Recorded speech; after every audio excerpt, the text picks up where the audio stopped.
پاکستان نے American president Donald Trump کو Nobel پیس price دینے کے لیے نامزد کر دیا ہے۔ کاش یہ خبر فیک ہوتی اور پاکستان کی اگریسو اور امپریسو سفارتی اننگ جاری رہتی، لیکن یہ خبر بالکل ٹھیک ہے۔ ٹرمپ صاحب کو امن کا نوبل ایوارڈ دینے کی یہ خبر عین اس وقت آئی ہے جب ایران کے خلاف اسرائیل کی جارحیت میں امریکہ کودنے کی تیاری پکڑ رہا ہے۔ عین اسی وقت جب ٹرمپ 1 کروڑ جیتے جاگتے انسانوں کو تہران خالی کرنے کی دھمکی دے چکا ہے۔ وہی ٹرمپ جو مڈل ایسٹ کو جہنم بنانے کا تھریٹ دے کر اسے واقعی جہنم بنانے کا کام اپنے لاڈلے کو سونپ چکا ہے۔ وہی ٹرمپ جس نے نسل کشی کو رکوانے کے لیے سیز فائر کی قراردادیں بار بار ویٹو کی ہیں اور مہذب دنیا کا جھوٹا لبادہ اتار پھینکا ہے۔ ہاں، اسی امن کے چیمپئن کو پاکستان اپنی اور بھارت کی لڑائی رکوانے پر امن کا نوبیل انعام کے لیے نامزد کرنے کا اعلان کر رہا ہے۔ حالانکہ سب یہ بات جانتے ہیں کہ پاکستان کے بھارت کو منہ توڑ جواب کے بعد مذاکرات کی میز پر آنا ہی پڑنا تھا،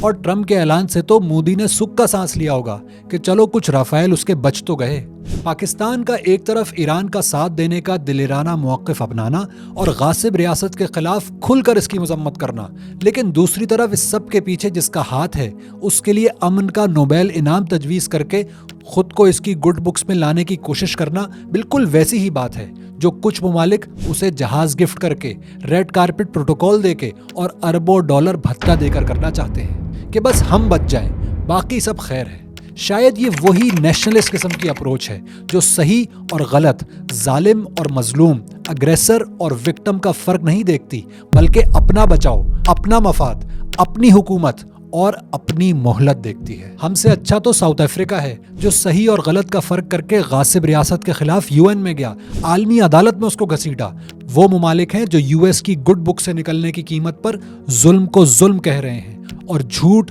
غلط اور باطل کے مقابلے میں سچ، صحیح اور حق کے ساتھ کھڑے ہیں۔ ہمالیہ سے زیادہ بلند دوستی والا چائنا تو امریکہ کو عالمی امن تباہ کرنے سے روکنے کی بات کر رہا ہے، لیکن اسٹریٹجک پارٹنر پاکستان صاحب بہادر کو امن کا نوبل انعام دینے پر بضد ہے۔ ایک دور کی کوڑی یہ ہے کہ شاید پاکستان یہ بات اس لیے کر رہا ہے کہ امن کا نوبیل انعام ملنے کے بعد شاید ٹرمپ صاحب کو غیرت آ جائے اور وہ دنیا میں مزید بدامنی پھیلانے سے رک جائیں، لیکن یہ شاید خوشگمانی اور مثبت رپورٹنگ سے بھی کچھ آگے لیول کی چیز ہے۔ اب دیکھنا یہ ہے کہ بہترین انٹرنیشنل سفارتکاری کے دوران پاکستان سے یہ جو لوز شاٹ یا مس ہٹ لگی ہے، اس سے یہ اننگز کتنی سلو ہوتی ہے، اس کے سپورٹرز کتنے متاثر ہوتے ہیں، اور قریب آتی جیت کہیں دور تو نہیں چلی جائے گی۔ سب کچھ بہت جلد واضح ہو جائے گا۔